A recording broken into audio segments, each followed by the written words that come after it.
महाराष्ट्रामध्ये येण्याचा निर्णय घेतलेला आहे। आज देखील अनेक कंपन्यांशी आम्ही एमओयू करणार आहोत। माननीय मुख्यमंत्री काँग्रेसमध्ये जाऊन देखील स्वतःचं भाषण त्या ठिकाणी करणार आहेत आणि महाराष्ट्राचं नक्की उद्योगाच्या बाबतीतलं धोरण काय हे देखील त्या ठिकाणी विशद करतील।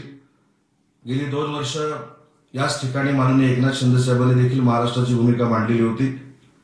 आम्ही इथल्या उद्योजकांना येणाऱ्या गुंतवणुकीच्या निमित्ताने येणारे जी लोक आहेत त्यांना सांगतोय की मैत्रीसारखा एक अतिशय महत्त्वाचा कायदा आम्ही महाराष्ट्रामध्ये आणलाय आणि तो कायदा अपग्रेड करण्याच्या दृष्टीने आम्ही पावलं टाकलेली आहेत।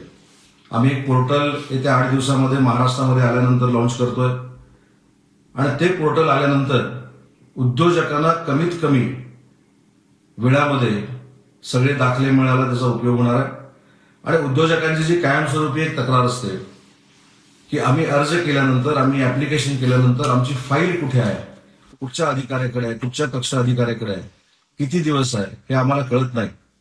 तर देशातलं हे पहिलं पोर्टल असं आहे की ऍप्लिकेशन कसं करायचं आणि ऍप्लिकेशन केल्यानंतर ते ऍप्लिकेशन नक्की कुठं आहे हे दाखवणारं पोर्टल पुढच्या 8 दिवसांमध्ये कॅबिनेटच्या निमित्तानं आम्ही महाराष्ट्रामध्ये आणतोय। त्याचं देखील अनेक उद्योजकांनी स्वागत केलेलं आहे।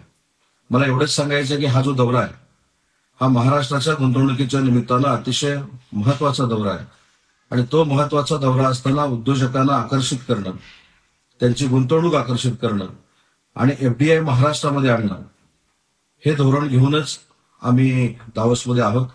आणि मला सांगताना आनंद होतोय की आम्हाला फार मोठं याच्यामध्ये यश आलेलं आहे।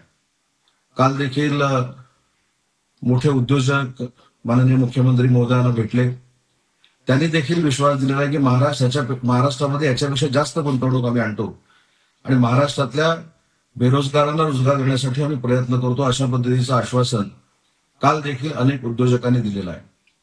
आज देखील मला असं वाटतं की स्टील क्षेत्रातले ज्यांना आपण पोलादी पुरुष म्हणतो, त्यांना पितामह म्हणतो, ते लक्ष्मी मित्तल मुख्यमंत्री महोदयांना भेटत आहेत, टाटाचे चंद्रशेखरन मुख्यमंत्री महोदयांना भेटलेले आहेत।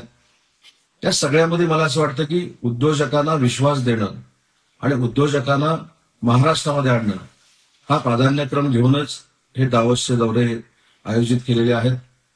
आजच्या दौऱ्यानंतर माननीय मुख्यमंत्री उद्या मीडियाशी देखील इंटरॅक्शन करणार आहेत आणि या सगळ्यामध्ये मला असं वाटतं की जे एमओयू होत आहे आणि ते एमओयू झाल्यानंतर आमच्यातले काही हितचिंतक त्याची अंमलबजावणी होते की नाही याकडे लक्ष ठेवून असतात। त्याचं उत्तर म्हणजे मागील 2 वर्षांमध्ये झालेले जे एमओयू होते त्याच्यामधले 83% एमओयू आम्ही प्रत्यक्षामध्ये उतरवतोय। आम्ही अतिशय चांगल्या पद्धतीने त्यांना सहकार्य करतोय आणि अनेक उद्योजकांनी सांगितलं, काल जर आपण बघितलं असेल की कालचा सगळ्यात